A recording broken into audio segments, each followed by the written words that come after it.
Sasheer again. Hi, nice to meet you. Thank you as well. So, first of all, congratulations on producing your very first comedy special. How are Thank you you. feeling and what's going through your mind at this moment? I'm feeling really, really good. This is my second special, but the first one I produced on my own, and I've never done that before, but it was such a wonderful journey to be able to like have ownership of my work and have an idea of what I wanted to put out there and give to the people, and I'm just excited for people to see new stuff from me. And what would you say is the main difference that you've noticed when producing your own content versus doing so for a TV show?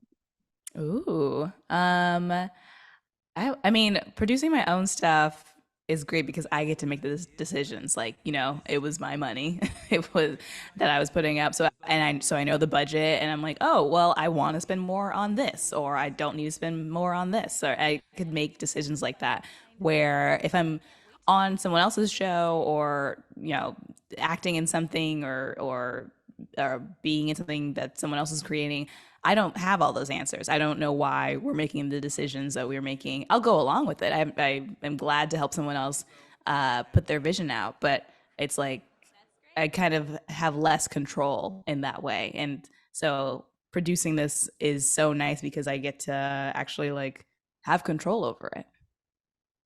And what is it specifically about comedy that brings you joy? Oh man.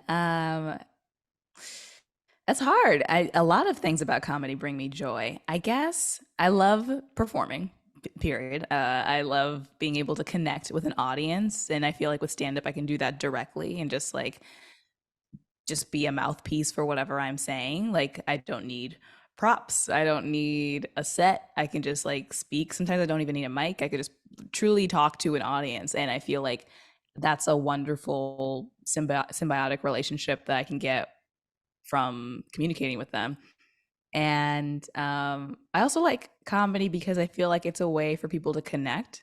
I feel like if you find yourself laughing at something that someone else is laughing at, but you probably wouldn't think that you could relate to that person, it's a nice thing. It's nice when you can be like, oh, we have a common ground. We all think this thing is funny, or we think this thing is ridiculous, or we think this thing needs to change. And I think that could be like a good step to bringing people closer together. And I've been wondering, for you, when did you first realize that you were funny? I think when I was younger, I would talk to my friends and like make jokes or whatever. And so I think my friends let me know I was funny, but I didn't know I was like outwardly funny until high school. I did this government camp where a bunch of girls from different schools in the state in Indiana would go to this camp. We learned about the government. We had to run for office. And I ran for lieutenant governor of my party and I won. And then we had to do like a speech in front of the whole camp, which was like 800 girls.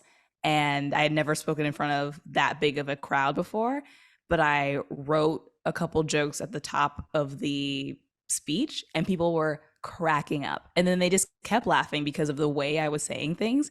And afterwards, people were like, you should do something where you like talk in front of people and make them laugh. And no one knew that stand up comedian was a job. Like, no one was like, you should be a stand up. They're like, you should do a thing where you talk and people are laughing at you. Like, a motivational speaker, we don't know, you'll figure it out.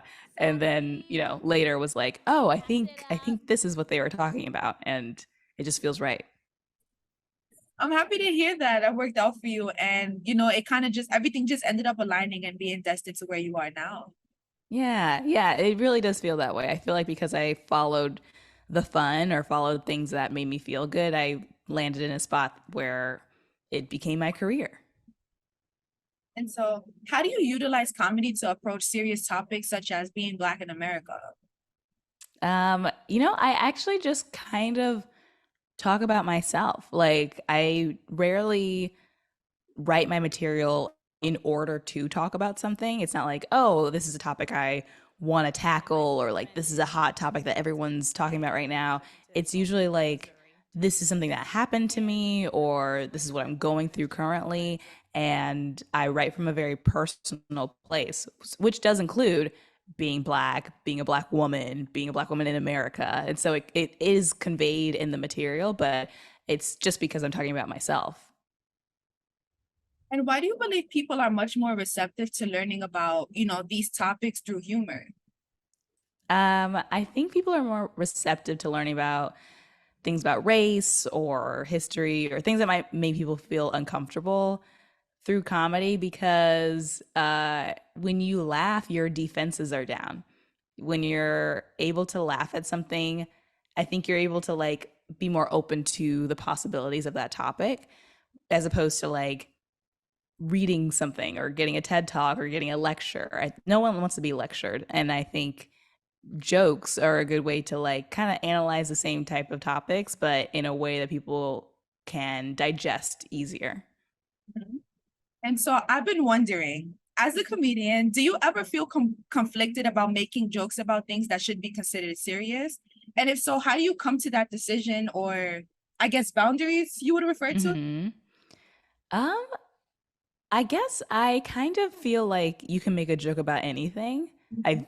I enjoy hearing jokes that might push the edge or feel like a little like inappropriate, but they're still funny. And I think that's what makes a good comedian if you're able to like get away with something. If you're able to get the audience to laugh at something that they were scared of laughing at before.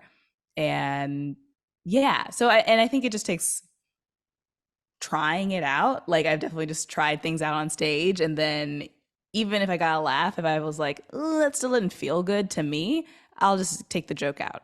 Um, but I also just try to like make me the butt of jokes or make the joke as opposed to other people. And I think that's kind of how I've gotten this far without like offending people because I don't think it's funny to make other fun of people who I don't feel a connection to. Like I'm not gonna make fun of a group of people that I'm not a part of. So yeah, I try to find a balance of like making jokes that do push some sort of boundary but aren't like truly making fun of someone who's not me. Mhm. And when we look back at comedy between before and now, do you feel like there's a sense of sensitivity involved for people where they feel like jokes aren't funny and things are off limits now? Like, what's your take on that? Mm. I think there's more awareness in general of what is okay to talk about and what might hurt people. I think there's just more sensitivity in general, not even just for comedy. Um, but also, I do find that there are people who are willing to laugh at things. I don't think it's so like, um, I don't know. I think people talk about like cancel culture all the time, but I think there's like also accountability culture where people are just calling out things that need to be called out. And I think as long as you're like staying true to yourself, people can like relate to that and laugh at that. And I don't think it's necessarily something to be worried about, I guess. Yeah, and since you've mentioned it briefly, how do you feel about cancel culture? I guess the question I meant to ask was, apologies, was do you fear cancel culture? I don't. I think I think I'm on the right side of history. I think I'm doing everything pretty good. um, yeah, I honestly feel like as long as I'm speaking my truth and not just trying to like say things for shock value, I think I'll be okay. Okay. Yeah, that's fair. I like that. Yeah. And so what did you enjoy most about putting together your special? Ooh, I think just the audience reaction. I love being able to give new material to the audience, and I'm excited for people to see this new material. I released my last special in 2017, and I feel like I have grown so much as a person since then. The world has changed so much since then. We had a pandemic, like a lot of things have happened, and I feel like I took time during the pandemic to like reflect and go inward. And I think you can tell in the special because I think some of the themes are similar to the last special, but it goes way deeper than before. Yeah. And what do you want viewers to anticipate most for the first woman? I just want them to be ready to laugh. I think it's a really funny special. I want them to enjoy it. I'm sure they'll learn some stuff about me, about history that they didn't know before, but I just want people to come into it expecting to have a good time. What was your favorite topic to cover and including your special? Mm, that's hard. I guess that's really, really hard. It's because like they're all my babies, you know, all my jokes are my babies. So I'm like, which one's my favorite? I don't know. I think there's a part where I ask the audience about what items in their house they have used to masturbate.